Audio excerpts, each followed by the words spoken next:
them come. This is their fate. Get my Birdman hands in there. All right. Welcome back to the House of Wolves podcast. I am your host, Deontay, here with my near and dear friends, Jalen and Josh. Today we got quite to talk about. We had some unfortunate sicknesses over the last week, so we couldn't get together to speak to you guys, but we are back. We are in full effect, and we got more and more topics to discuss, so thank you for tuning in. But before we get started, per usual, Jalen, Josh, tell the people how you been, what you've been up to, what you've been doing, how's life going, what you've been playing, any updates that need to be said.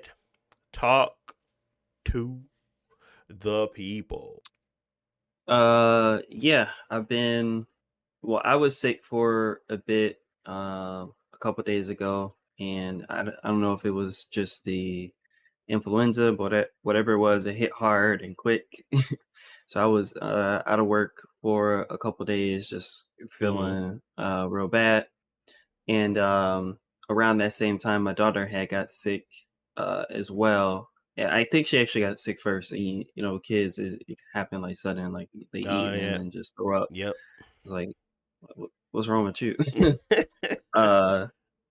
So yeah, we were both, I guess, back to back sick. So that was about a whole week for us. And then after I got better, she got like a little fever again. It wasn't like any strong symptoms, but she had a fever for like another 2-3 days. So she stayed out of school, and my wife took care of her, and I went back to work. So yeah, for the last 2 weeks, we mostly been spending it sick. And unfortunately, when I was sick, I was getting headaches or migraines. I don't know. So I didn't do a whole lot. Like I tried. I mean, I was bored, so I played some games, I watched some TV a little bit, but it was in shorter spurts because just wasn't feeling it. But what we ended up doing with the little time that I was up, I finished Agatha All Along, and I actually enjoyed it. It was a pretty decent show. It leans. It's still like a Marvel show, but it leans more towards the horror stuff. And what I will say is, I like that they didn't. I don't feel like they copped out on any stakes. Like if something they said something would happen if you didn't do this, and it happened, and it was real, and it was like that was good to see, because a lot of Marvel stuff, like there's not a lot of stakes. They fight against Ultron, and everybody wins, everybody good. Even Thanos, like most people came out clean, except for one or two exceptions. But yeah, I'm happy that they were able to set up some stakes, and it was real. That made the show feel more significant. Not for like long term stuff, but just the stuff that happened in the show. I appreciate it. Yeah, and that being said, after Agatha, I was gonna start Arcane, but I haven't actually had the time to sit down with the wife to do it, because also the issue is like we want to sit down and watch TV, and Mira wants to jump and scream and stuff like that. So we got to put her to bed first, but then it's hard to put her to bed at a decent time where we still feel like, okay, now are we gonna sit and watch an hour-long TV show? Even though Arcane is shorter, I think it's still like, the TV time is cut out because we tired. Don't worry, it gets worse. But go ahead. Yeah. And then as far as any other games, didn't play much new. Put a little bit of time into Metaphor. I'm still pretty early. Just taking my time with that. I'm enjoying it, but it also being the Atlas game, I know it's gonna be super long. Right. And yeah, just messed around on a couple free to play games. Did my dailies. There was a funny, I guess, feeling that I had because I started playing what's the game, Vampire Survivors. Like already know, I already had the game like from 2 years ago on Steam, but I never booted it up. And I played it. It was fun. I can see like how people could like really get into it. But I was like, I like it and it's fun. I'm unlocking new characters and stuff like that, but I'm not in love with it. So I was like, let me try something else. So I tried a couple of other games. But what I end up finding out is that I know that there was a game I played a long time ago as a kid that gave me the same feeling as Vampire Survivors, and that was Samurai Warriors, aka Dynasty Warriors. It was like, oh, that's why people play these games all the time because it's just like uh, Vampire Survivors, where you just want to hit something and see the number go up and unlock stuff. And so I was playing Samurai Warriors 2. It was like, oh, yeah, I remember playing this in middle school with my brothers, and it was fun. And it literally has no meaning or depth to it, but we just played it all the time. So that I guess I can appreciate those games for what they are, but then they come out with like a new one every year and throw a new skin on it and charge full price, then it becomes a problem. Mm. Whereas like Vampire Survivors is what, $4? $4. Yep.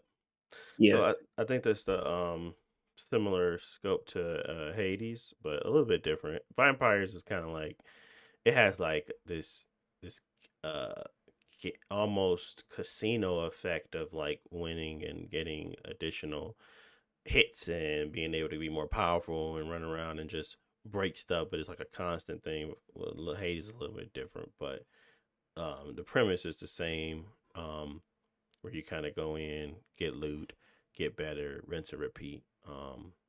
So yeah, I actually jumped into Hades again and started beating that up uh not too long ago, and well over the last couple of days too, just playing that on the side when I feel like it, and that's been good. So definitely in the same boat of just trying to find a game that's small but can make some you can make some progress in short bursts essentially.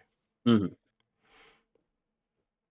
But that I don't know if it'll be that big of a game because like is those games pretty steadily, or do we have Dynasty Warrior games on PC? Yeah, I Because think they've been out for a couple games now, but like I don't know like what they do with the series. Like some of them they say like, oh, they got strategy elements where you can build bases or something like that.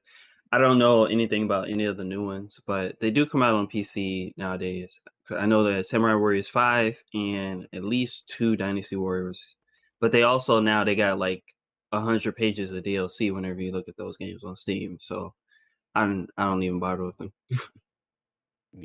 Like yeah, I rather just the PS2 version with 50 characters and everything in the game. Like I'm not buying DLC for Nobunaga or Lubu. gotcha. Yeah, I was more so trying to figure out if they run well on Steam Deck, just to play one and see if it's like something I'm interested in, because they do seem pretty cheap. I'm looking at one right now, Extreme Legends Dynasty Warriors or whatever, and it's not that bad of a price. You know, maybe something to pick up, Okay. or maybe Humble Bundle give it to me for free one of these days. But yeah, that's cool, cool. So did you enjoy your time with the samurais? Yeah, that one was cool. I like that one just because like I've never been into Dynasty Warriors because I don't know anything about Chinese history. Mm, So like I can get it where it's like these people are fighting, but they're supposed to be like kind of referencing real events and stuff like that I don't know about. Whereas like Samurai Warriors, know more about samurai or like Japanese history, so I at least recognize like, oh, they're fighting in Osaka Castle right now. Like I know where mm, Osaka Castle is. I know who Nobunaga is, so I like that one. And plus, I guess back in the PS2 ones, they were more simple. So like you still had like flashy moves and stuff like that, but it was more simple and not grounded, but it felt more like real history, just like I guess spiced up. Whereas like as they go on, people they get throwing dragons at each other and stuff like that. So that's just my impression where it just started getting crazy. Which one are you playing? 3, you said, right? I was playing Samurai Warriors 2. Oh, 2. Okay, gotcha. Okay. All right. Well, I mean, that's interesting. That's interesting. For sure. Anything else before we pass it over to Jalen? No, take it away. Jay Beezy, talk to the people. Away, I shall take it. No, just fine. How much money you spending on that Pokemon card game? Oh my goodness. You playing Pokemon? How good are you? How good are you? Nah, let's talk. Nah, I ain't even. I still ain't played that game. I should low key download it for just to see what that mode game for. Just do something different. I ain't played a mobile game in a little bit of time actually, but but nah, I haven't. I ain't been doing much per usual. Just working, trying to work out. I've been kind of slacking in the gym for a little bit of time, so I've been trying to get back to that, and then trying to do like some running and stuff like that. I low key, I still ain't hoop, man. I know I probably told y'all that I ain't hooped in a minute. I still ain't hoop, so it's been an even longer minute. So I was like, I think next week I'm gonna try to get back into the gym and stuff and try to get a little bit of consistency going with what I'm doing, especially with the winter coming. And then I got my 8K coming up too, and I'm gonna fly to Dallas to go do. So, that's the weekend of like the 14th. So, catch me doing that. Stay tuned. Not just fine. But so other than that, I feel like it was something else going on with my life, but I can't really think of anything that come to my head right now. Gaming wise, I mean, it's still the same. I mean, I've been playing Call of Duty. I've been working on that. That C9, man, you better get y'all one. Like, still be on the Call of Duty. I was trying to do the Easter egg with the one of the zombies maps, but I was playing my boy, and y'all can probably empathize with him. He's like, I gotta change my daughter's diaper. Hey, it ain't working in zombies, man. I'm looking like, yeah, that's it, bro. I'm like, thanks for wasting 45 minutes of my time just for you to go down, bro. I was like, I ain't got no more motivation, bro. I can't. He finna come back in round, like 15 or something. And the zombies, they made them way more like you can't trick the game like you used to be in an old Black Ops. So I haven't played zombies like I said before. Like I told y'all, it's probably a repeat since like Black Ops 2 for real. So these zombies, they like, hey, bro, we know this trick. And I probably see the most difference or a huge difference because of how much time has passed since I last played zombies. So we trying to do that. We fighting a boss. I got a ray gun and stuff, and I'm just like, yeah, bro, it's over. And I think it's only like 3 of us. I went down. I almost said like, hey, bro, pick me up. I got a ray gun. But I was like, I ain't gonna say that, bro. To the third dude. I did. I want to. I'm like, man, come on, man. Don't let me lose my ray gun, man. Like, I got the ray gun. But anyway, we ended up dying anyway, so it'd have been for naught anyway. But other than that, playing multiverses, they done nerf my boy Fan. I'm heated about that. They done nerf Fan bad, bro. Like, y'all played them Smash like type games and stuff. They, bro, they nerfed his range on his initial jab attack. You know the little basic little 2, 3, 4 hit combos people be having a little spam that you don't gotta. Bro, they nerfed that, man. He got mad ending lag and they shortened the range. So if you miss, he got ending lag on his little initial attack. I'm like, bro, they didn't. I'm like, what is this, bro? Like they didn't gut it, my boy, man. He ain't got his flying rising level 2 no more. He ain't got his they done nerfed his spam or this little jab attack with all the ending lag. So I ain't been having the greatest time on that game. And then I think since they reset a lot of people ranks, everybody trying to go back up to their rising rank. But my rank was kind of high when they resetted it. So I think I'm coming across players who was like top 100 and all that type of stuff. Because there's some people, they be like, they're platinum and stuff, and they dog walking me and Seahorn. I'm looking like, bro, who is y'all? I'm like, we ain't got no life. Like, come on now. I'm just a hard-working 9 to 5 man. Just wanted to come play some games, and my boy, y'all were scraping me and sending me messages after whooping me. So, but other than that, man, on my quarrels, everything's smooth. I haven't really been playing anything. I low key was pondering. I know I said I was gonna get Metaphor. Still ain't did that. I ain't even beat the Necromancer spoiler alert. But I low key is like getting impulsive. I was like, man, I want to go get this Shadow or Sonic Cross Shadow Generations or whatever. But I probably need to be a little bit more tactful on my or strategic and my buying and stuff rather than just go to the store and pay full price for it. So that's probably the next thing I'm gonna get. I consider getting that Dragon Quest three remake, the 2D HD one, but Yeah. I ain't finna get that, John, bro. So I think I heard pretty good ratings for it though, but I ain't finna get it. So, but that's pretty Why much it not? You though, ain't gonna play it? basically. Mm, And then I don't like 'cause- they battles, bro. Like the way they do their battles, like in Dragon Quest 11, they changed it where you can actually choose who you want to attack versus the. I noticed in Dragon Quest 8 when I was playing that you choose a group that you want to attack. So like if there's one dog and there's one cat, you can choose to attack one dog or one cat. But if there's three dogs in a group and then two cats, you can choose to attack the three dogs, but they're gonna randomly pick one of the three dogs, if I remember correctly. So No. I didn't like when you do that like that. I always thought that was kind of stupid when I first played Dragon Quest. But I think 11 you can actually pick which enemy you want to attack. So yeah. Yeah, I didn't um notice that when I played 11, but yeah, that makes sense. Because I was thinking about either playing Dragon Quest. Is it 8? Which one got the one with like the long coat and the red bandana? with the Goku dude Well, or the when they Gohan all looking Goku dude. dudes. Yeah. I mean, yeah, He got the squirrel and then he got that green little troll thingy with him and then he got I I think that's I Dragon think Quest the 8. companions is yeah, it's a girl with like pointy Two pigtails, pigtails. Yeah, and the white hair dude. yeah. So I think that one Yeah, is that's 8. 8. I was just thinking about Yeah. either playing that or somehow playing Dragon Quest 3. Uh I mean, I will play 8, but the only problem is with 8, you only got the 3DS version or the PS2 version, and the PS2 version probably won't hold up that well because they don't got to. I mean, you can probably do some times two speed on there, mhm. or like increase the speed, like some way, shape, or form. I Um, thought people said the 3DS version was straight because it had extra content. that and you can speed up the thing on there, the battle pace. Oh, it got Only to reason, speed up. Okay. only reason the PS2 one's so long because how slow the battles is. Mm. So I mean, it's still a long game. You'll spend at least probably like 40 hours on there and stuff like that. But I mean, that's not bad compared to people saying it's like 80 hours. But the battle pace is slow Hmm. on the PS2 version. So I like the 3DS version cool though. So I mean, I'll play that one. So Okay. Okay. Anything else? that's it for me. Cool. All right. Well, for me, I mean, it was same old. Got a lot going on. But not too much at the same time. I was playing Dragon Age Veilguard.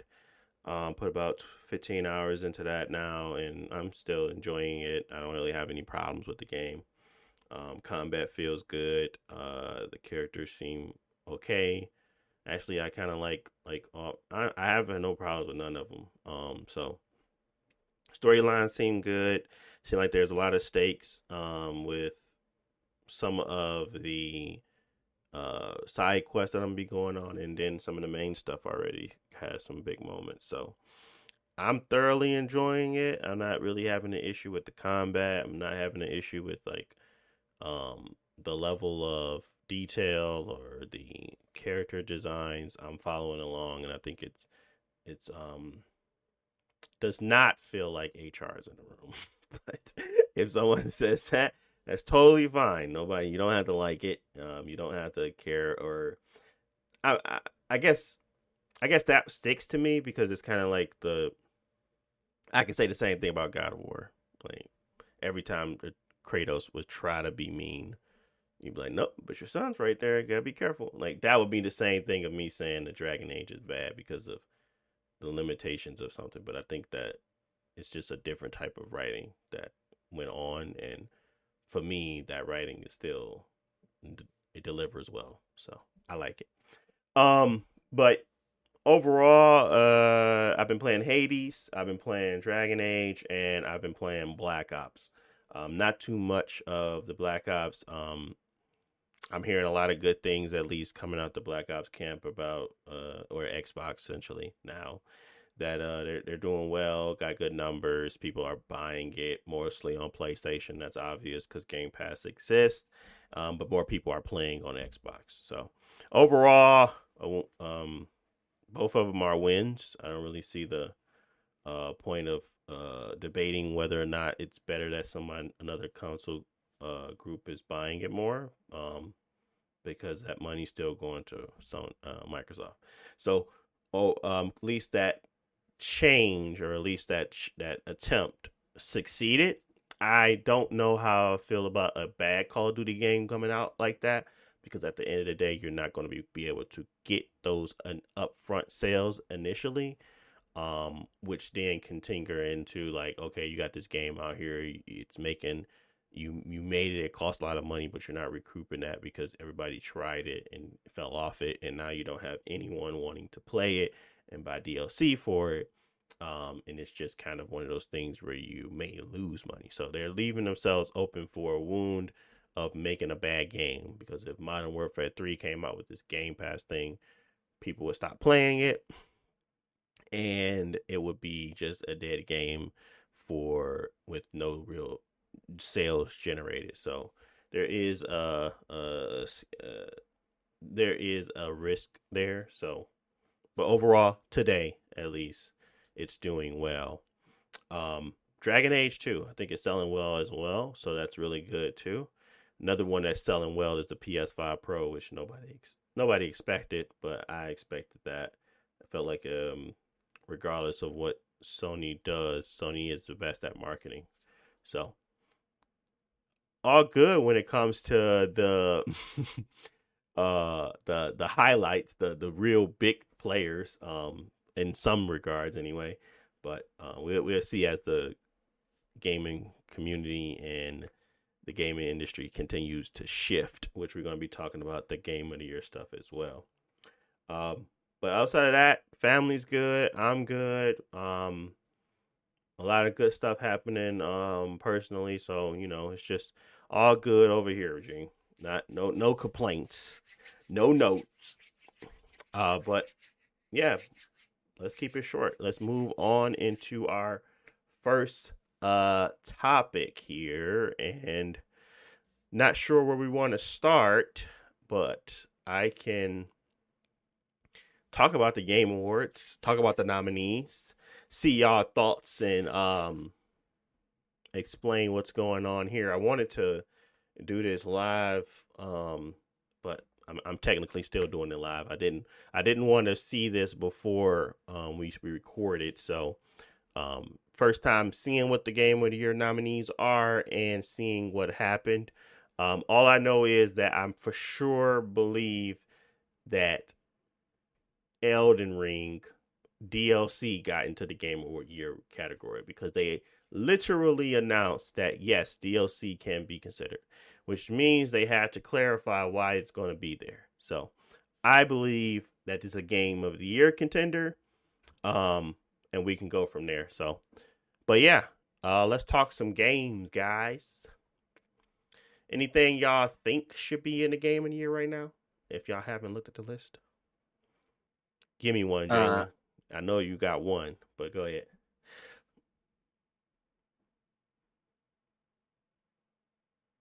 Shoot. Look at him. I didn't look at the list. Don't look at the list. I'm saying, what do you think Metaphor. over the year? Okay. Metaphor. What about you, Josh? I've already seen the list. Oh my God. Thanks for ruining the fun. All right. Well, let's move into the games. Game of the Year, starting big. We got Astrobot. We got Balatro. If you don't know what Balatro is, it is the card roguelike game. I loved it when I played it earlier this year. Black Myth Wukong by Game Science. Elden Ring, Shadow of the Erdtree. It's there. Final Fantasy VII Rebirth.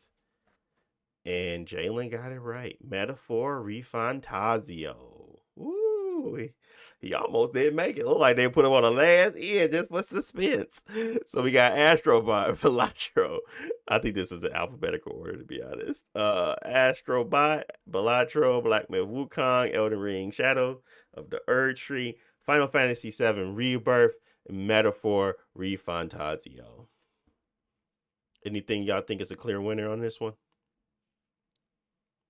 For me, it's Elden Ring because I think people are unfortunately biased towards From Software, but also I think that DLC was just so good that I kind of get why they're putting it up for Game of the Year. Because for me, it's the best content I play all year.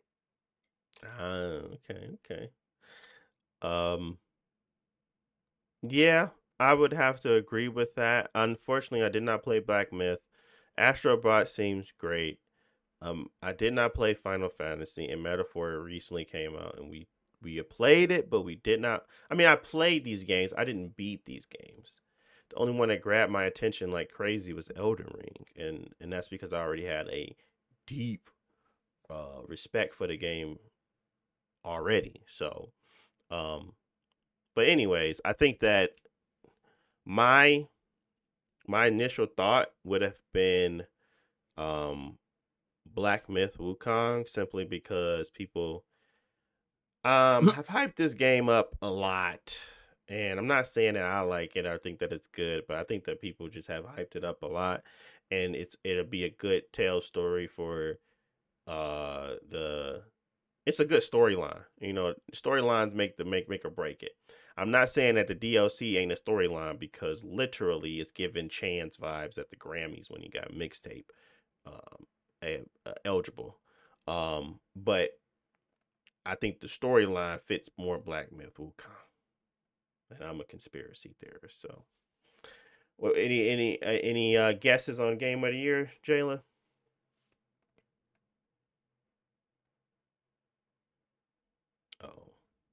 Shoot. I'd probably say Elden Ring. Just based on the hype and stuff around it, man. I've heard all these good things about it. I haven't heard one bad thing about it. I think it'd be Elden Ring, personally. Yeah. I know they don't do votes for the Game of the Year, but I would think that the popular choice is Final Fantasy, just because that's the game that people. That's the game. It's a popular game, and I think there are a lot of people who are happy to praise it, and there's a lot of good stuff about it, and they're happy to ignore the issues with it. So I think that is the one that is the popular choice, other than Elden Ring. If Elden Ring wasn't there, I would say it's a default for Final Fantasy. Personally, I'm surprised Black Myth is there. Not that I don't think it's a good game, but I think it serves more of the Stellar Blade like action role and less of the Game of the Year, where uh, the Game of the Year could be just as good at one thing, but they tend to have multiple things that people are praising. And Black Myth looks good as well, and the plays is good, but I feel like it lands more in the Stellar Blade tier, which Stellar Blade is an action, best action adventure game, I think. Along with Black Myth, but so I'm surprised to see that one there. Astrobot, I think it was a fun game. I don't think it will win, unfortunately. Mm-hmm. And yeah, Metaphor, I think you have to put Atlas in there, but I haven't played enough to say whether it's like Game of the Year or not. But it could be like the runner up, I would say. Best game direction, literally a copy and paste of the Game of the Year. This is Astrobot, our runner up. Black Myth Wukong, Elden Ring, Final Fantasy, Rebirth, and Metaphor. Runner up, I'm still gonna have to give it to. I'm still gonna say Black Myth. I think they're gonna sweep. I ain't gonna lie. Elden Ring might sweep. But I just think that they gonna put Elden Ring there and then say Black Myth Wukong was a better game, which is crazy talk to me. But I think that the amount of people that have enjoyed that game, probably it just shows well. It's significant. It's significant.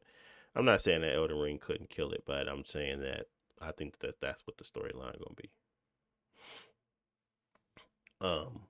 What y'all think about the game directions?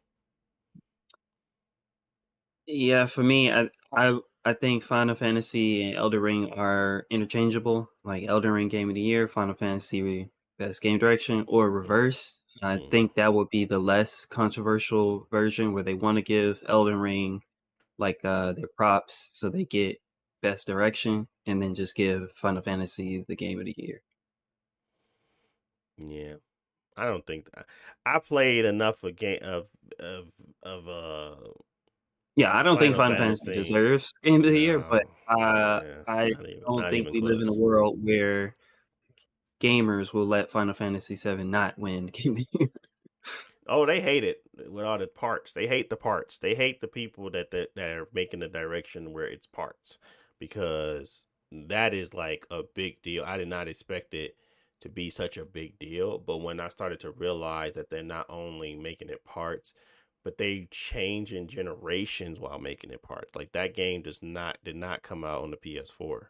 So you have to buy another PS5 just to play it. So people are upset with the company. But I mean rightfully so. But that's another part of it that From Software just ain't got that on their name right now. They still put that Shadow of the Erdtree out on the PS4. So but okay. Best adaptation: Arcane, Fallout, Knuckles. This is the movie. This is like TV shows and things like that. Arcane, Fallout, Knuckles, Like a Dragon, Yakuza. I don't even know how that got in there. Tomb Raider: The Legend of Lara Croft. I haven't seen that game. I haven't seen that show yet. Did that show come out yet? Yeah, it's the animated show where people were complaining she got too many muscles, but it looks straight to me. I didn't see that yet. Without seeing them all, I would still give it to Fallout. That's probably still my favorite show I watched this year. But you know, did you finish Fallout or no? Nope.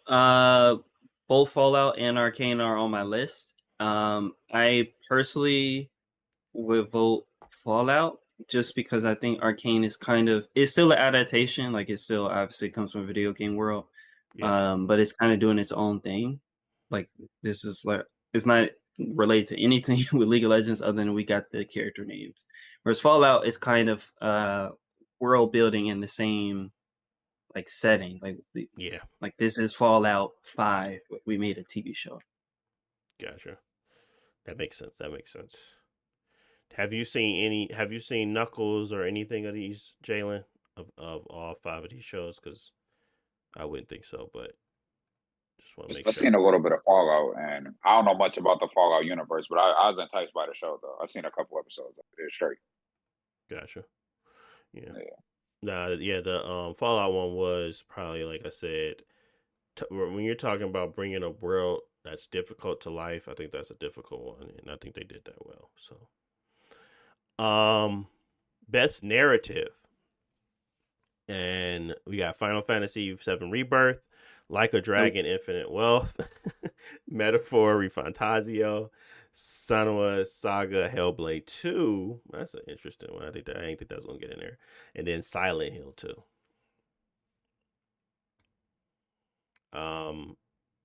If I'm a betting man, I'm gonna have to go with Xbox paying off what's the name to get Hellblade a win.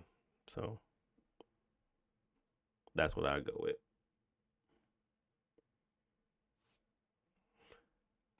Any guesses here, narrative wise? Honestly, I don't really agree with any of the choices. Maybe Silent Hill, just because it already had a good story, but it's a remake, so I personally don't throw much to weight on that. Final Fantasy VII, unfortunately, I think its narrative it's its weak point. Like the characters are great, the story is not. So I don't know why that's Mm. there. I didn't play Like a Dragon. I think it might be a lot of fun. Metaphor could win, but I haven't finished it. Yeah. I don't think Hellblade. I enjoyed it. I don't think it's like the strongest narrative. It was a good story though, Yeah. and but I think Silent Hill might have a stronger story than Hellblade. So I think that's why I picked Silent Hill. That makes sense. I think the knock of being a remake is probably what's keeping me from putting it up there, but that makes total sense. Art direction. We know y'all love some art. Take them JPEGs. Astrobot, Black Myth Wukong, Elden Ring, Shadow of the Erd Tree, Metaphor Refantasio, and Never. I'm not giving it to Metaphor because they have terrible anti-aliasing, so I don't care what art they had. At that point, I hate it. Every time I look at it, I'd be like, bro, why did they not use any type of TAA or any type of solution? It's just atrocious. But that doesn't change. I guess that don't take away from the art, whatever. But it's an ugly presentation to me. Yeah, I wouldn't pick Metaphor either. I would say Elden Ring art. 100%. Those landscapes that they created, the ability to kind of the scale of their worlds, the way they use the terrain and approach to their world just all seems so above the level of it all seems top tier to me at some point. So I don't even I feel like they have to lean on their art direction because they don't talk much, and that's why they do it so well. So I always give it to them for that, for sure. So I don't disagree with what you said, but Black Myth has to win something. So this is gonna be their win. Oh, okay. I feel like I put a little money on that one. I don't know, maybe not, but I think they're gonna take Game of the Year. I think they are. Like I said, it's gonna be a good narrative. Best score in music. I'm a reserve judgment. We got Astrobot. I think Astrobot gonna get this one because if maybe best platformer, but Astrobot, Final Fantasy VII Rebirth, Metaphor Refantasio, Silent Hill 2, and then Stellar Blade. That's interesting. Stellar Blade got in there. So I'm gonna go between Final Fantasy or Metaphor. Yeah, I would definitely do Final Fantasy over Metaphor. Yeah, Final Fantasy or Metaphor. I think they both are maybe not the strongest in the series. I think Stellar Blade is actually good because it's the same people that did the Nier music, and the Nier music was really good. But yeah, between those three, I would say probably Final Fantasy because this is typically their category. Yeah, they got I the heard best like one. good stuff about They the normally Metaphor OST, but I ain't made it that far to really explore all their music. I mean, Like, I know y'all was complaining about the battle thing, but when that dude start sing rapping or whatever he doing chatting, that'd be hitting in the middle of the battle. I was fighting that dragon, and he was like, "Odo, odo, odo, odo." I was like, "Okay." I seen good stuff about the OST. I was like, man, let me see, bro. But you know, them games, they don't change the music much. It'd be like they got like 5 variations or 10 variations of the same main song. Like, all right. Yeah. Now I was very soothed by Stellar Blade's demo with the music. I don't like Nier's music, but like they always put me in the same. I have the same feeling, like I'm floating on a sound is making me literally float through a place, an area. Like it doesn't feel like I'm truly listening to something, but I know it has elevated the presentation. I don't know if that makes sense. But yeah, they bring whatever. out the violins, and them ladies be hitting them high notes. Like you be It'd be floating. Yeah, floating. That's what I feel like when I be listening to that music. I'm like, man, I just know, man, I can do anything right now. I feel good. I'm like, why I feel good? But then I think about it. And yeah, the music is tough. Best audio design: Astrobot, Call of Duty Black Ops 6, Final Fantasy 7 Rebirth, Suana's Hellblade 2, and Silent Hill 2. I guess best audio design, I would have to get that to Hellblade. Yeah, I think like Call of Duty and stuff always does a good job, but Hellblade they were doing the thing with the audio. Yeah, they have a necessary reason to win audio design. Because they had to design the game to the audio. So, I feel like they're just based off of how the game is made is elevated, and definitely felt that when I was playing it with all the voices. So, best performance, we have Brianna White, and that's Final Fantasy That's Aerith. 7th Rebirth. We have Hannah Tell, which is Life is Strange, Double Exposure. We got I think that's the main Humberly character. Gonzalez from Star Wars Outlaws. We have Luke Roberts from Silent Hill 2. And then we have Melina Dragon from Hellblade 2. Yep. I don't have a choice here, to be honest. I think Hellblade is the only one I played, so I'm defaulting to it, but I don't know.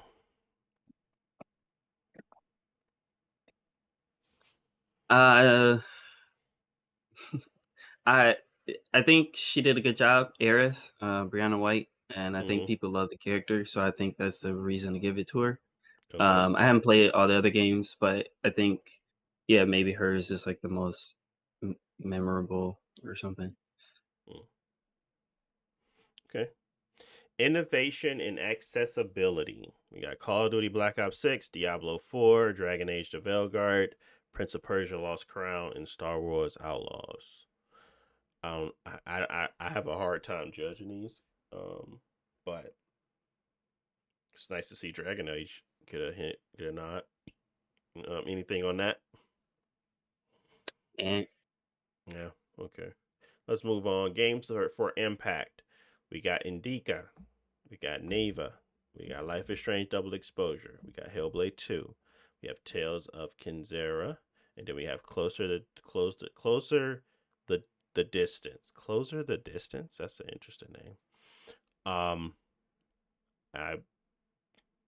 gonna give it to Hellblade. I think they had the best presentation, but I don't really know. Life is Strange always does well in regards to people really picking in on it and like feeling like there's a lot of meat there, but honestly I didn't play enough of these games or see enough of these games to really be able to judge that category well.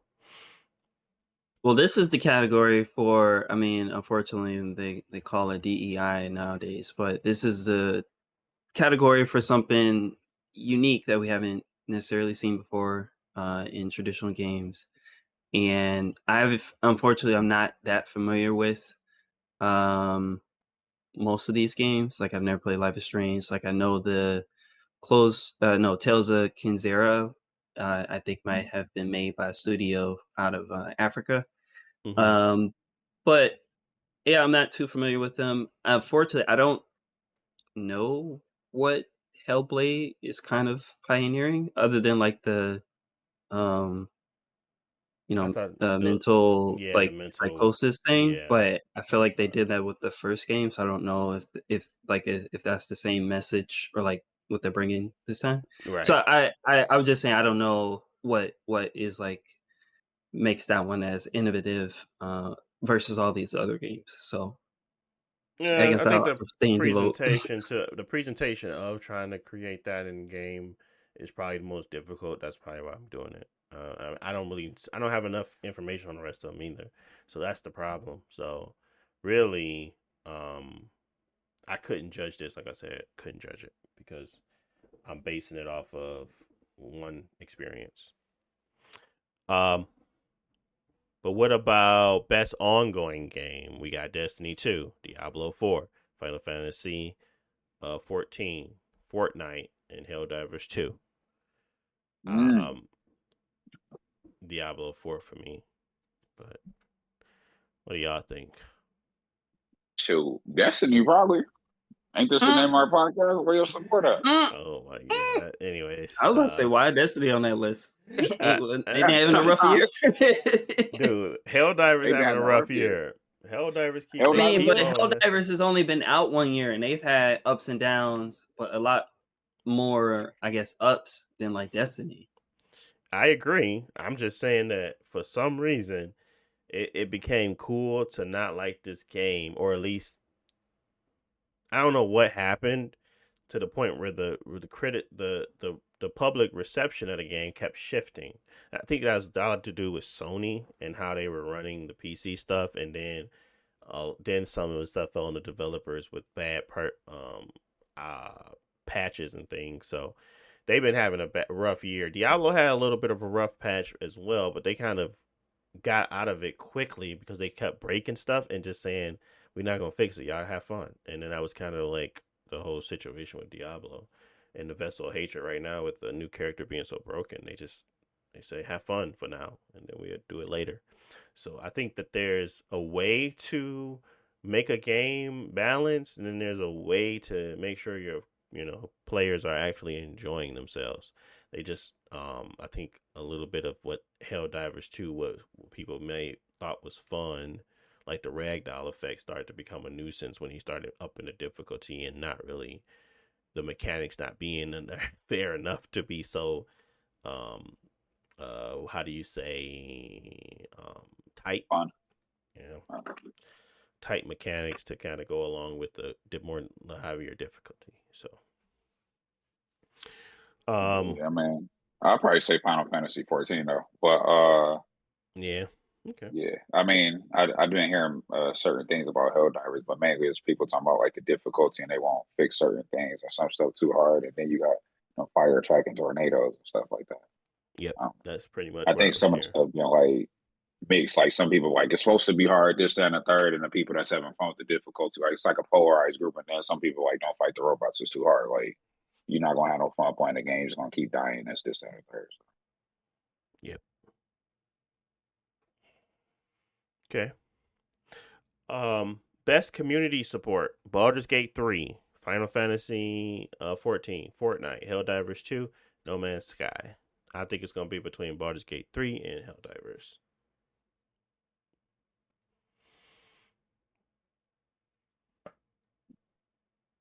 I mean,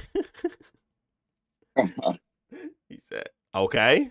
He hit me with the what's his name, Waka Flocka. Okay.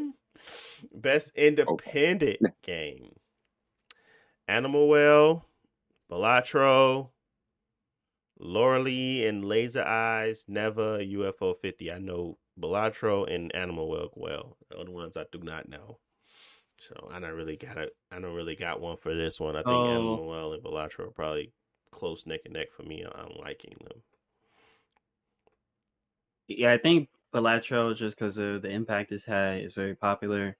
UFO 50, I haven't played it, but that's literally like you pay $15-$20 or something on Steam, and it's 50 different games. They're not all like 10 hours long, but they're like 2 to 4 hours, some of them 8 hours of 50 different genres, and a lot of people have liked that because it's pretty good. I think it's made by somebody, maybe they made Spelunky or something like that. So they're good at making games, but it's literally 50 games. So That's nice. I would say UFO 50 or Balatro. Gotcha. Best debut indie game: Animal Well, Balatro, Manor Lords, Pacific Drive, and the Plumpy Squire. I know all of these Indie games. up, Yeah. so I'm gonna give it to Animal Well. Okay. Plucky Squire and Pacific Drive had some good showings as well. Manor Lords too. So honestly, that's probably the toughest category I've seen this so far. and that's saying something about the industry, is that the indie games are punching up well above what the game of the years could do. So best mobile game, we got AFK Journey, Balatro, the Pokemon trading game, Wuthering Waves and Zenless Zone Zero. I know which one Josh got. I don't know. It could be that last one. Triple Z. What would you give? I don't really have much to say on this one, honestly. I don't really got that many. If I'm a gambling man, I would say it's gonna be Zenless Zone Zero. Yeah, personally, I don't play most of these. Blatro, since it's on Steam, I don't think it has to win the mobile category. So, yeah, if it gets the other one, maybe it doesn't get this one. Pokemon game is popular, but I don't know how much impact it has. Wuthering Waves, I don't think it's as popular as like Genshin. That's basically just another Genshin style game. And then Zenless Zone Zero is also on PC, so that's like the biggest budget game on the list, so it could win. Gotcha. Okay. Best VR and AR game. So we got Arizona Sunshine, Asgard's Wrath 2, Batman Arkham Shadow, Metal Hellslinger, Metro Awakening. I would probably give it to Asgard's Wrath. Best action game. Black Myth Wukong, Call of Duty Black Ops 6, Helldivers 2, Stellar Blade, and then Warhammer Space Marine. I'm really surprised Space Marine only got one category, but that makes sense to be the best action game. I'm gonna give it to Warhammer. Any thoughts on around that one before I move to the next? I'm surprised. For me, it's a three-way tie: Warhammer, Black Myth, and Stellar Blade. I don't think Stellar Blade is the best one out of that list, but it was at least fun, and I think it has good gameplay.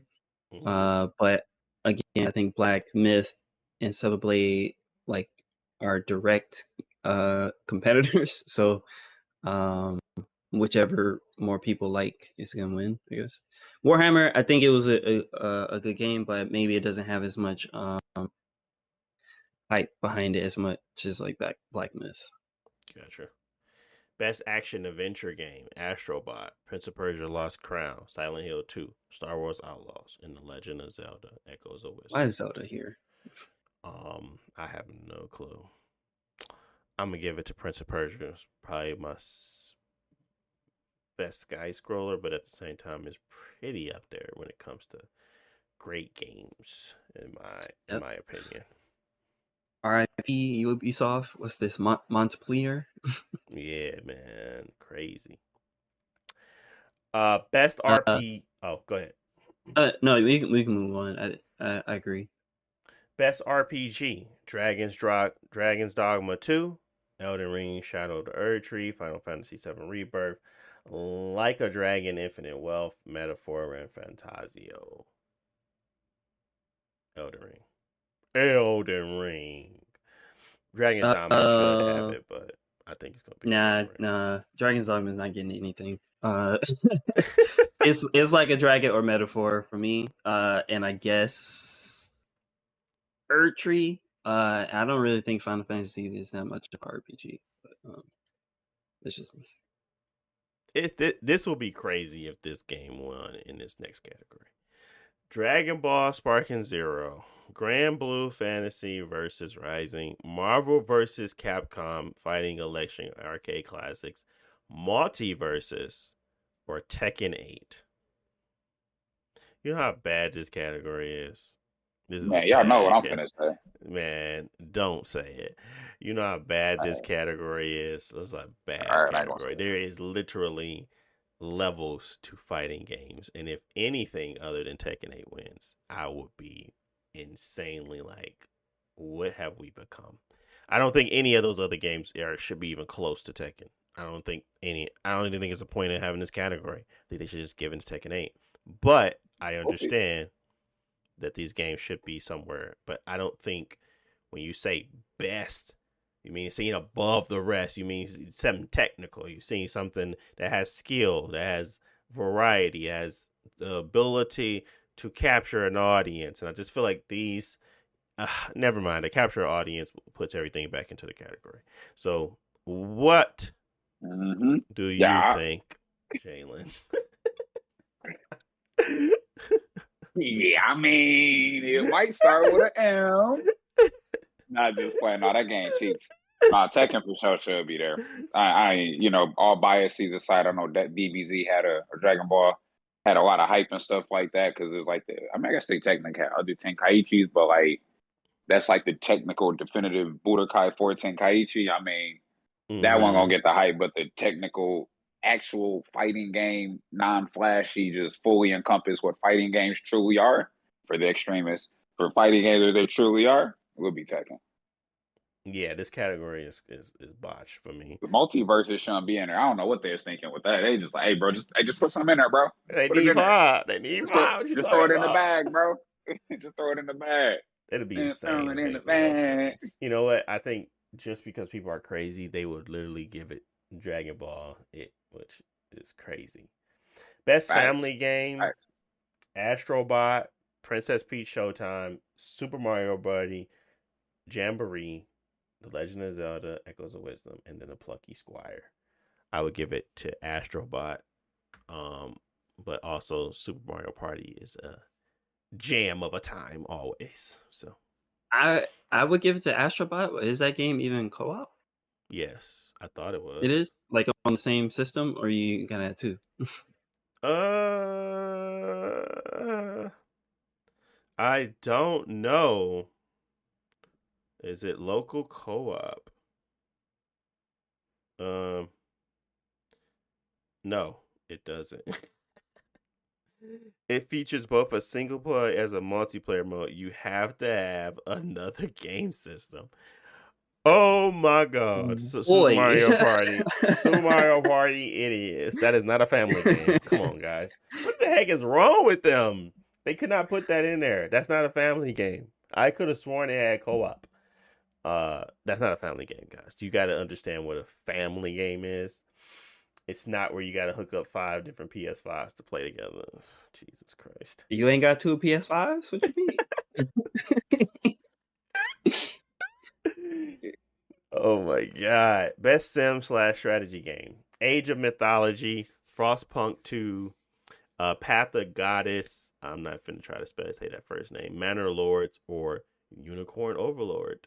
I actually had time for Unicorn Overlord, and I did like what I played, but I ain't really got no opinion on this one. Any thoughts? Yeah, I don't know how tough they gonna judge, like, I guess, the strategy elements. Personally, I think Unicorn Overlord is a good balance of like easy enough to understand but still strategic. But like Frostpunk or Age of Mythology might be like more challenging. So I don't know. Personally, I would vote for Unicorn Overlord. Gotcha. Okay. Sports, fighting, racing, don't care. I would give it to WWE because I like that. Best multiplayer: Call of Duty Black Ops 6, Helldivers 2, Super Mario Party Jamboree, Tekken 8, and then we got Warhammer Space Marine 2. I would probably give it to Helldivers. I'd probably say Helldivers. I'd probably give it to Helldivers. Yeah, I mean, I find myself enjoying Black Ops 6, but I think Helldivers 2 just gave a different feel of. It's the first time a game got us to play any type of PvE that didn't have to fight another player. I think that's difficult. Yeah, I mean itself. And I feel like it got a decent amount of depth to it, and it's like doing something different. I mean, obviously, I got the first one, but Black Ops is more or less the same thing. And I mean, let's be honest, the way we was playing Black Ops, I don't know if I think I was talking to you or I was talking to Seymour, I'm like, I got 5 games in me, bro, and I'm off. Maybe that, maybe not that. I told you, give it some time. It always happens. Yeah, I mean, I can play like, 30, 40, 30 minutes to an hour, and then I got to get off. I'm like, all right, that's not fair. But most anticipated game, Death Stranding 2. It's just GTA 6. I don't know why they made this. Yeah, there's a stupid category. There's nothing that can even come close. GTA 6, you're right. I don't know any of these content creators, so shout out to them. Shout out to the esports teams. Esports games. Yeah. Best esports athletes. Shout out to them. Esports You team. Shout out to them. But yeah, that's what it is. Honestly, a lot of these categories are boring. The only one I didn't think was boring was the indie one.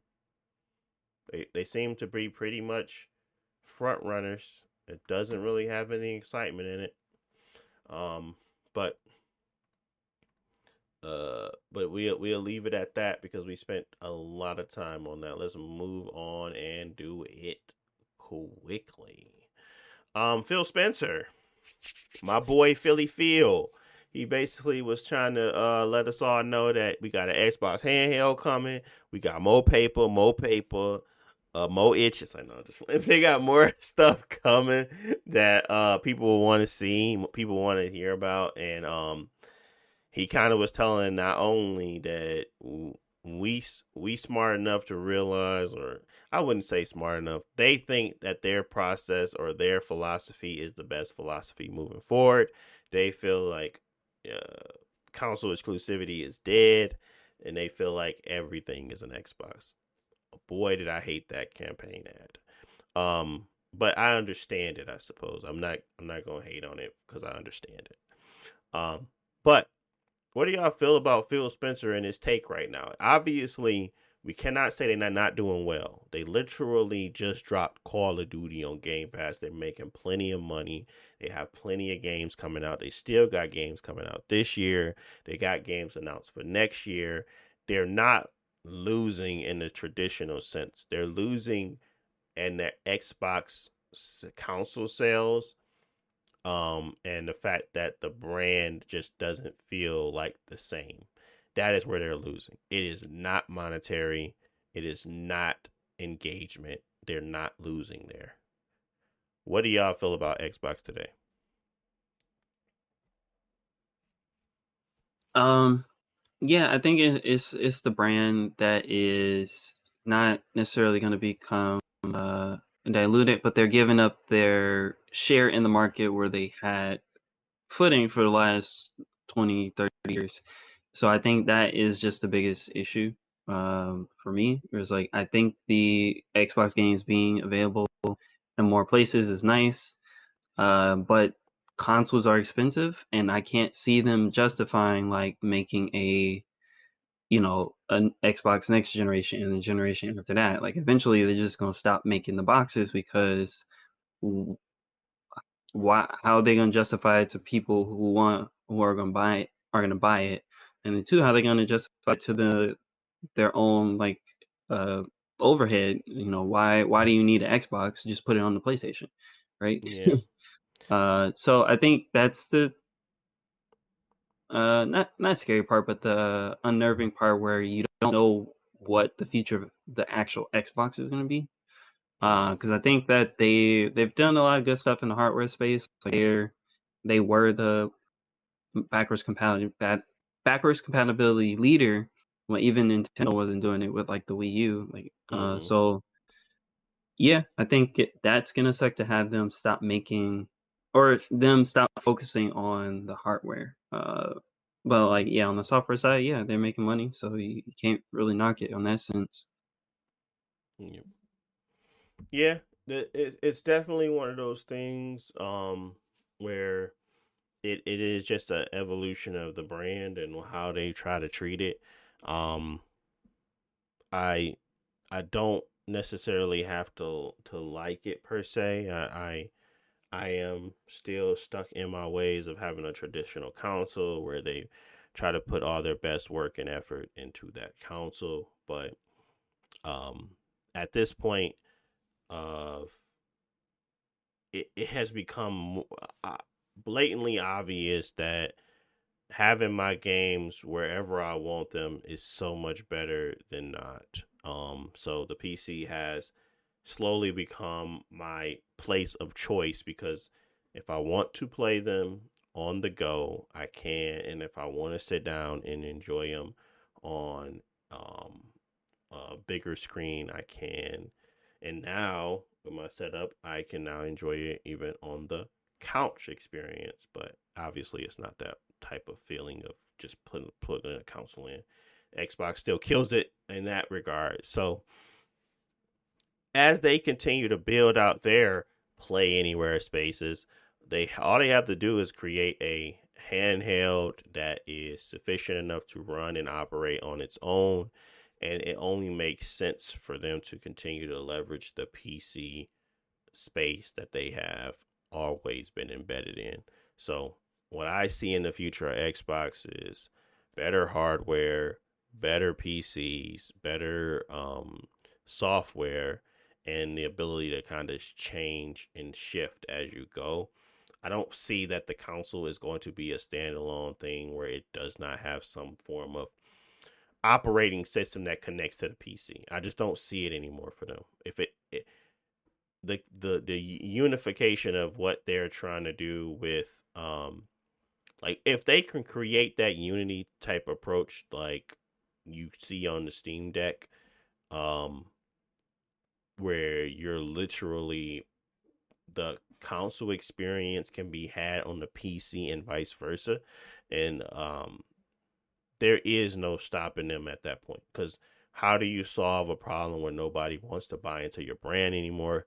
You put it on the bigger brand. You allow yourself to become essentially another PC with a dedicated set of software, and just paying people, hey, you're already making a PC version, just optimize it for these set of settings. And I think that Steam Deck has showcased that people have an appetite for that type of stuff. I just think that that's their road, that's their go ahead, that's their North Star, so to speak. And I can get behind it because simply enough, I'm totally fine with sticking a PC in my living room. I think that is that's the goal, and that's where they want to go. But they're putting that in the best wrapper that possible. I think that's the triumph. So I don't know how that's all gonna work out, but to me, there is no need to battle with the competition when the competition could never. That's where I feel like they're going. They just going to a place where, Sony just could never compete. They could never have that unity. They could never say no to Microsoft, because at this point it's kind of like it's a no-brainer. Regardless of what you try to do, you putting your games on PC, they technically can work on Xbox. So I just feel like there is a drastic shift coming, maybe in a year or two, maybe in 4 years, maybe not this generation, but they're making you comfortable with diskless stuff. Sony did it to themselves, to be honest, because Microsoft couldn't get away with half the stuff they did if Sony wasn't doing the same thing. But they're making it comfortable to not have a disk drive. They're making it comfortable for you to not necessarily own your games, and they're making it comfortable for you to also have to be online. So it's kind of one of those things. As they continue to build themselves out to be what they truly want to be, it is kind of it's killing the other guys softly. And hopefully they adapt. I don't think the PlayStation is going to go anywhere. I think it's too beloved.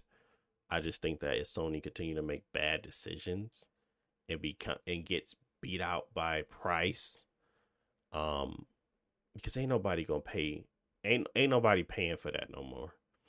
It becomes scary when Microsoft can provide PC experience bundled and wrapped in a console presentation, but also target you at the lower prices, because they never are going to, or at least that's what Phil is stating, that they'll never go to the higher price point, because they have the Series S. They have the ability to kind of keep hitting them where they hurts, and where people really don't want to spend that much money on something. So from what I was hearing from him, all I could take away from it was basically they have a plan.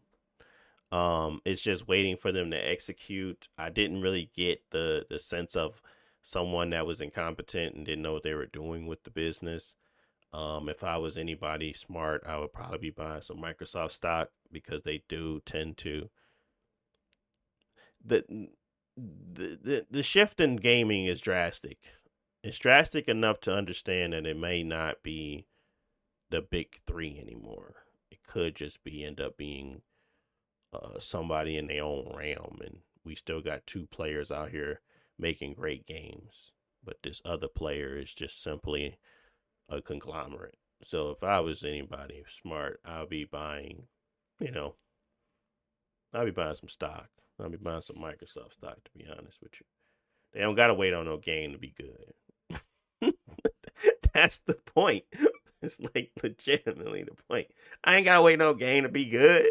I just gotta have y'all mind share. And that's what you can get when you kinda own the biggest PC platform out there. There's no other platform like it. So that's when you be turned into a monopoly. So but anyways, that's my thoughts around the PC and where it tends to where this Phil Spencer conversation is going with the additional handheld, with the addition to the with the talks about the games coming anywhere. I don't really see them backing down from that approach. So anywho's, I guess let's move on as well. Just so you guys are aware, Josh did have to drop.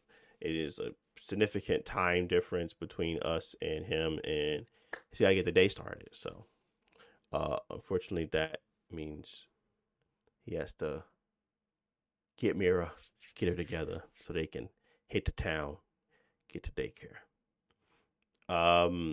But he did mention Overwatch Classic, Jalen, and that I think it's two modes right now. It's Overwatch Classic, and then there is Apex Legends Classic.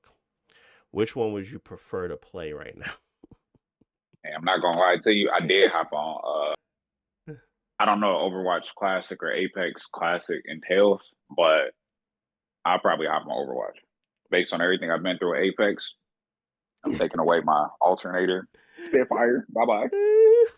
I have to go to Apex. I mean, like I wanted to say Apex, but it's really Overwatch, man. So I really wanted to say Apex, man, but they've been letting me down, so I gotta say Overwatch. So I feel like they're gonna drop the ball for real. So did what you about jump?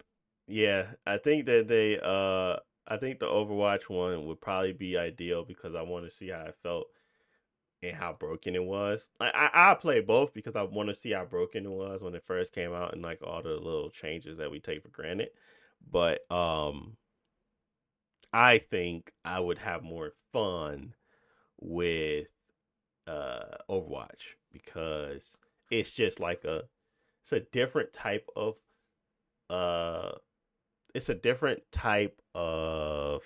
skill head, and it's a different type of skill level. Like the gap for skill is a little bit different. It's kind of way more polished and team oriented to the point where you can still have fun and not be the greatest. But I feel like Apex Legends, you just don't have a chance if you got a movement guy coming at you, or if you trying to run up. Yeah, man, it's just like it's not really it's not a it ain't a newbie friendly game. Yeah, man, it's just it never has been. It always has been that nobody knew about how to do certain things, so it just wasn't in there. But after people have come accustomed to a movement or a style of play that shifts the meta and shifts the game, it becomes the norm in that game more so than Overwatch. So I feel like that would be Overwatch the one I play. Yeah, I mean, if we just speaking on like new styles and stuff like that, like is a 50-50. I mean, theoretically, there's a 50-50 chance you'll win because you're on a team.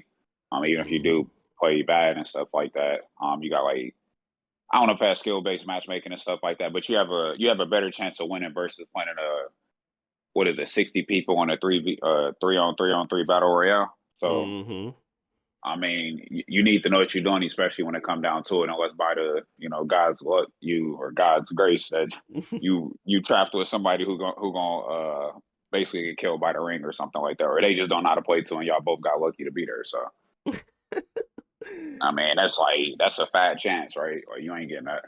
Yeah, their philosophy of the game is to create a space of constant competitiveness, and the it's the purpose of the type of game mode it is. So it's a little bit different than Overwatch, where you could become the best you could be and push yourself solely, but it's still a team objective game. You still have to do certain things to kind of build that team, and you're only battling 5 other people versus, it becomes like a, you know, it just doesn't feel the same. That level of that how quickly they expedite the skill gap and the level of skill in that game is crazy. So yeah, I think I'll pick Overwatch over anything. So Overwatch Classic it is. I'm definitely gonna jump into it and give it a shot. I think I seen something about it when I hopped in. Wait, did they have it out on Saturday? Because I was playing it on Saturday. I think it is. It's been out for. It's from November 12th to December 2nd. So yeah, it was Oh, out. yeah. Yeah. I had to try it out then. I did see another game type, but I was like, man, I ain't cutting that down. But that makes sense now. Yeah. So and no limits is basically where you can you can pick who you want to pick. It's no limits to like the remember how you can have like 4-5 Winston. Yeah. Yeah, I that low key was. want to play that way, but. No, I wouldn't either. But that's what they have that on there as well. But okay, let's talk about a little bit of your multiverses for a second. Uh, multiverses and Harry Potter's Quidditch champions, which I expected to flop. They lost WB 100 million. And then they, how we already saw 200 million loss in Suicide Squad, so that's 300 million. That's a crazy number to say out loud, but huh? That's a crazy number to say out loud, man. It's just it's too drastic. 300 million for and it's not even been that long, man. But anyways, Suicide Squad was bad. Harry Potter Quidditch, I knew that was not going to do well. I was not expecting multiverses to not do okay. I thought that was going to kind of break even at anything, just due to the fact that there was a lot of hype around it when it initially launched, and I had a significant like I would still play that game today. Like there is nothing that would stop me from playing that game today, and I throw a little couple of dollars on it to get the battle pass. I don't have a problem with playing that game. So I just didn't feel like most people would be so, maybe I didn't think people would be so indifferent. I think maybe people would just play it, and the people that like it, and the people that don't. But I didn't think it was going to be like one of those things where it wasn't really getting enough players on it. So, I mean, after I caught that Samurai Jack 7 matches in a row or 7 sets in a row, I'm like, bro, this game must only got 82 players on here, bro. Because I shouldn't be running. And I blocked bro, and he's still popping back up. Like, didn't see yeah, on block bro, and he's still popping back up. I'm like, come on, gang. yeah, man. Like, how many people playing? Yeah, so that's what it kind of basically is saying. And I know that when I was looking at this article by IGN, it basically stated that right now the player count is at like 1,700 on Steam, when it used to like have a all-time peak of like 153,000. So it's definitely a difference. Now, do you feel like when you're logging in and you're trying to look for matches that take long now, or is it still like the same snappiness? Nah, it's still the same snappiness. So I'll be having to get ready. So like I'm doing something, but I'll shoot the match starting. So they put Mm-hmm. you on the matches quick though. You might be fighting the same people, but you're gonna be in there. Well, I mean, at least that's a good silver lining. I don't really want them to go away, um, because I know that it's multiverses can continue to elevate and get better. It's the other games that I kind of like. Yeah, don't waste your time on making a Harry Potter Quidditch game. That should have been DLC for Hogwarts Legacy. Like that should have been things that y'all did that was smart versus trying to sell another game and thinking that the level of expectation for Quidditch in a game would translate to Quidditch as a standalone. Like nobody just want to play Quidditch all day. But that would have been a great DLC to be purchased, $15, $20, and saying that this got a league now.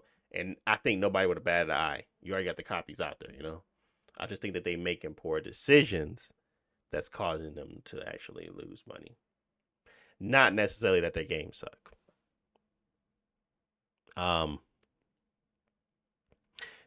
also with Mortal Kombat 1, Mortal Kombat being a really good game didn't really do successfully. To not think that's simply due to the fact that it came around Street Fighter stuff. Like, nah, bro. Just move over, man. It's a real fighting game here. That's pretty much what happened. Because that's not like it's not like one of those things where I don't know. I'm not saying that they imitate. I think Mortal Kombat has a lot of history and everything, but I think that those two challenging each other, it did probably hurt both of them. When they could have kind of had like launched it at different times that gave more people more time to kind of play both.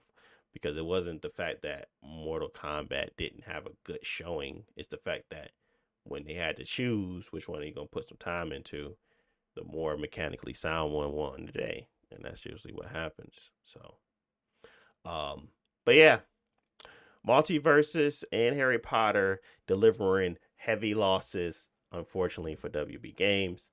And I'm really hoping that they get back on their feet because it's unfortunate. Super unfortunate.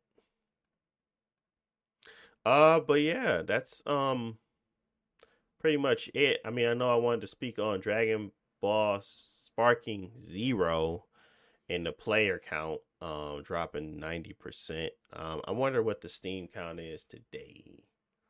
Let's look. You They still just trying to throw. They you trying to still throw slander on the game. and you finna play it. You finna buy, right? I don't know, man. They like when I be seeing a little scene, not scenes, the little not cuts. I guess they kind of like cut scenes. I just be the game be looking kind of stiff, and I'm just like, I don't know if I want to pay that much to play that game. So, Mm. um, they just be showing like with the battle intros, like I'm glad you're here to fight. They whatever they say to each other. I just look kind of stiff.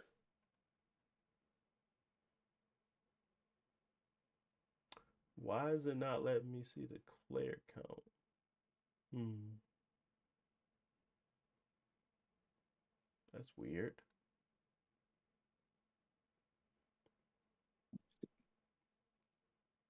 They trying to hide something.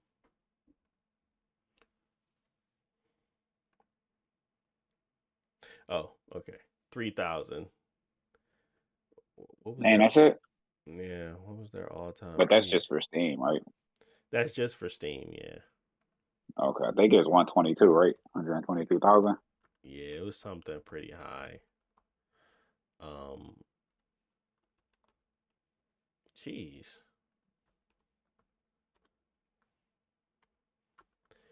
What is Or at least this? through the peak last month, but Steam charts. Or Steam player count.